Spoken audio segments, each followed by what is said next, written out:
Students, তোমাদের সবাইকে সুরজিৎ মানা ক্রিয়েশন চ্যানেলের পক্ষ থেকে সুস্বাগতম। আশা করি তোমরা সকলে ভালো আছো। আমি তোমাদের জন্য এই ভিডিওটিতে তুলে ধরছি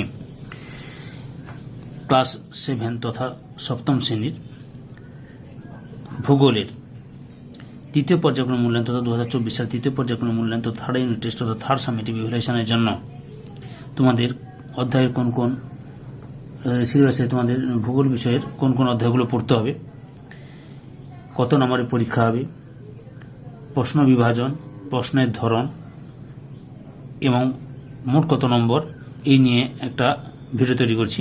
তার আগে তোমাদের কাছে অনুরোধ, তোমরা ভিডিওটি না টেনে পুরোটা দেখো। ভিডিওটি কেমন লাগলো কমেন্ট করে জানাও, ভিডিওতে লাইক দাও এবং শেয়ার করো। এবং আলোচনা শুরু করছি।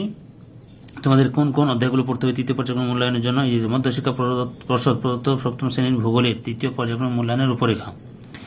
পাঠ একক কী কী পড়তে হবে তোমাদের? পৃথিবীর গতি অর্থাৎ পরিক্রমণ গতি রয়েছে, ভূপৃষ্ঠে কোন স্থানে অবস্থান নির্ণয়, বায়ুর চাপ, ভূমিরূপ, নদী, জলদূষণ, মাটি দূষণ, ইউরোপ মহাদেশ। এই অধ্যায়গুলো তোমাদের পড়তে হবে। আচ্ছা, প্রথমে দেখো বহু বিকল্প উত্তর ভিত্তিক প্রশ্ন, অর্থাৎ প্রতিটি প্রশ্নের মান 1, অর্থাৎ এমসিকিউ মাল্টিপল চয়েস প্রশ্ন, মাল্টিপল কোশ্চেন। এখানে পৃথিবীর গতি থেকে তোমাদের দুটি প্রশ্ন করতে হবে 2 মার্কের। ভূপৃষ্ঠের কোন স্থানে অবস্থান নির্ণয়, এখান থেকে দুটি প্রশ্ন করতে হবে 2 মার্কের। বায়ুর চাপ থেকে করতে হবে 2 মার্কের 2টি প্রশ্ন। ভূমিরূপ থেকে করতে হবে 2টি প্রশ্ন 2 মার্কের। নদী থেকে 2টি প্রশ্ন করতে হবে 2 মার্কের। জলদূষণ থেকে 2 মার্কের করতে হবে 2টি প্রশ্ন করতে হবে 2 মার্কের। মাটি দূষণ থেকে 2 মার্কের করতে হবে 2 মার্কের। আর ইউরোপ মহাদেশে 2 মার্কের করতে হবে 2টি প্রশ্ন করতে হবে 2 মার্কের। বুঝতে পেরেছ? এই হলো মোট 16 মার্কের এমসিকিউ বা মাল্টিপল চয়েস প্রশ্ন, 16 মার্কের। এরপরে অতি সংক্ষিপ্ত উত্তর ভিত্তিক প্রশ্ন, যেখানে প্রতিটি প্রশ্নের মান 1। অতি সংক্ষিপ্ত উত্তর ভিত্তিক প্রশ্নের মধ্যে কি কি থাকছে তোমাদের? এক কথায় উত্তর দাও, ডান স্তম্ভ বাম স্তম্ভ বা ক স্তম্ভ খ স্তম্ভ মিলিয়ে লেখো, শব্দ ছক পূরণ করো, শুদ্ধ অশুদ্ধ লেখো এবং শূন্যস্থান পূরণ করো। এগুলিই থাকবে। বুঝতে পেরেছ? এখানে পৃথিবীর গতি থেকে তোমাদের করতে হবে 2টি প্রশ্ন 2 মার্কের। ভূপৃষ্ঠের কোন স্থানে অবস্থান নির্ণয়, এখান থেকে 2 মার্কের 2টি করতে হবে। বায়ুচাপ থেকে 2 মার্কের 2টি করতে হবে 2 মার্কের। ভূমিরূপ থেকে 2টি প্রশ্নের উত্তর দিতে হবে 2 মার্কের। নদী থেকে 2টি প্রশ্নের উত্তর দিতে হবে 2 মার্কের। জলদূষণ থেকে 1 মার্কের 1টি প্রশ্ন উত্তর দিতে হবে। মাটি দূষণ থেকে 1টি প্রশ্ন উত্তর দিতে হবে 1 মার্কের। আর ইউরোপ মহাদেশ থেকে 2টি প্রশ্ন উত্তর দিতে হবে 2 মার্কের। এখানে গেল 14 মার্ক মোট। তাহলে তোমাদের মোট সংক্ষিপ্ত প্রশ্ন প্রতিটি প্রশ্নের মান 1।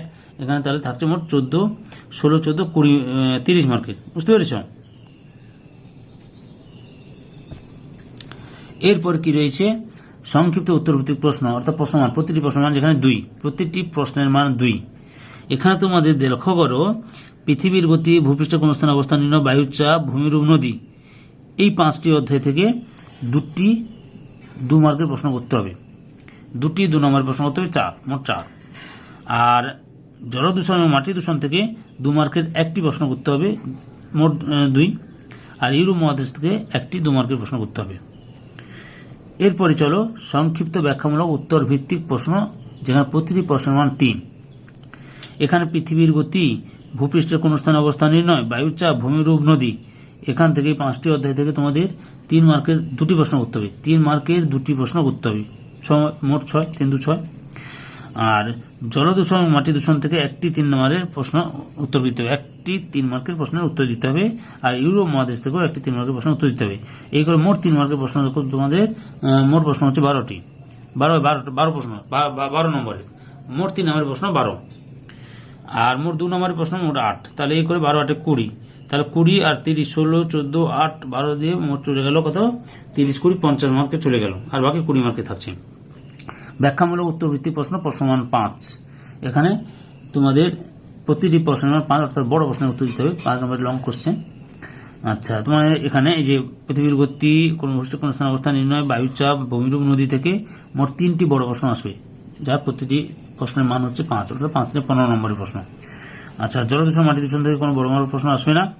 ইউরোপ মহাদেশ থেকে বড় প্রশ্ন আসবে, 5 × 1 = 1, 1টি বড় প্রশ্ন করতে হবে এখানে, এগুলো 5। এই গেল তোমাদের মোট 16 14 8 12 20। এই করে মোট কত হলো না 70 মার্কের পরীক্ষা, 70 নম্বরের পরীক্ষা। মোট 70 নম্বরের পরীক্ষা তোমাদের ফুল মার্ক 70।